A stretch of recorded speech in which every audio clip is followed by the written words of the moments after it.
What would happen if a nuke went off in the Mariana Trench?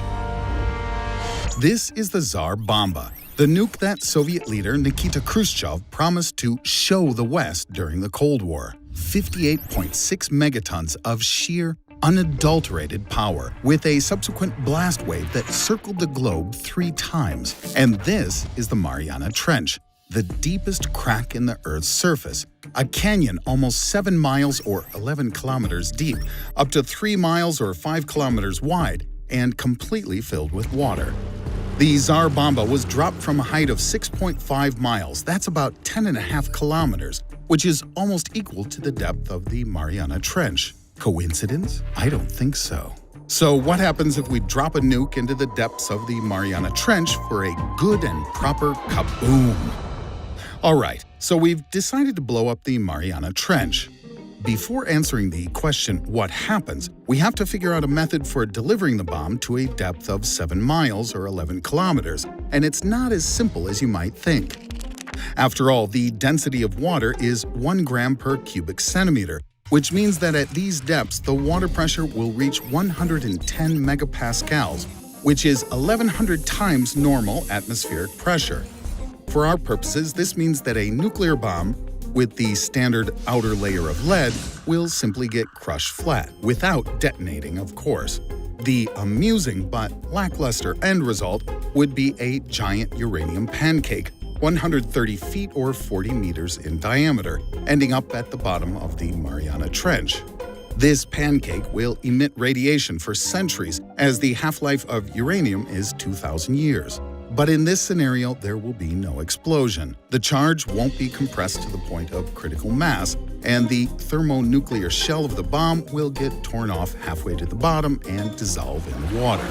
So let's say the bomb will be lowered down inside a bathyscaphe. That's a deep-sea submersible designed to withstand high pressure and, optionally, be remotely controlled. In this case, we're gonna get our bang. And there's actually more than one way for that to happen. 1. If the bomb is detonated at a depth of between 3 to 5 miles, that's 5 to 8 kilometers, the explosion won't be that much different from your typical underwater nuclear test. Oh, except for a tsunami 400 feet or 122 meters high that will appear on the surface of the Pacific Ocean and completely wash away Japan and all of Southeast Asia. Also, half of Australia and the eastern regions of China will see tremendous flooding, and the U.S. Pacific coast, especially San Francisco and Los Angeles, will be besieged with waves up to 250 feet or 76 meters.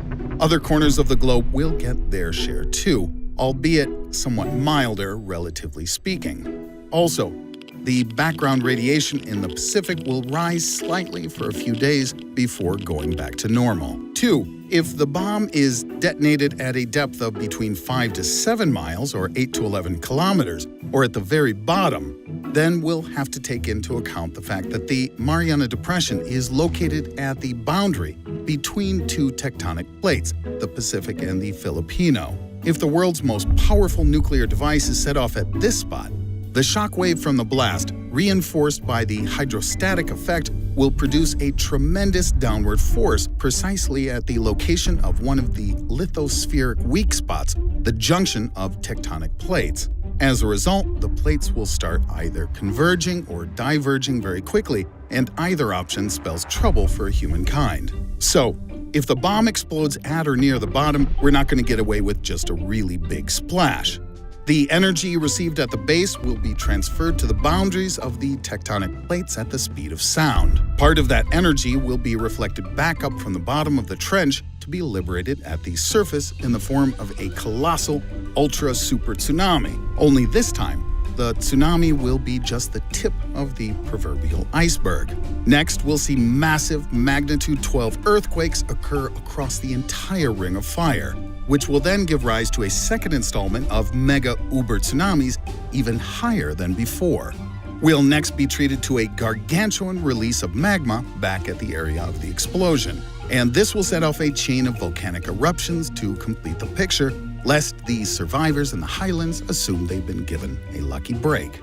This volcanic activity will continue for at least a month, so expect the Earth to be assaulted with seemingly endless acid rain while the airborne ash will interfere with air travel needed for humanitarian missions, in addition to blocking out much of the light from the sun. To me, that smells an awful lot like nuclear winter, or at the very least, a couple of very cold years. Coupled with the tsunamis, the cold spell may result in globe-spanning catastrophe, with many species, including humans, ending up on the brink of extinction. There's also the possibility that a Tsar Bomba-type explosion at a depth of roughly 1.5 miles or 2.5 kilometers from the bottom of the Mariana Trench could punch a hole in the Earth's crust, sufficient to produce a magma fountain. The fountain would then form a new continent, while also bringing about the same tsunamis and environmental problems previously discussed. In addition, the tremendous impact could push the planet very slightly out of its current orbit. This will either bring us closer to the sun, where we'll thoroughly fry, with dear old Earth turning into something like a second Venus, or on the contrary, the impact might move our orbit further out, where we would descend into a kind of permanent winter. Finally, there's the possibility that so powerful an explosion at the location of a tectonic fault will simply tear the planet itself apart. The fate of humankind in that scenario is easy to see. Fortunately, however, the likelihood of any of the above happening is extremely low. As experience shows, in the end, humans are no fools.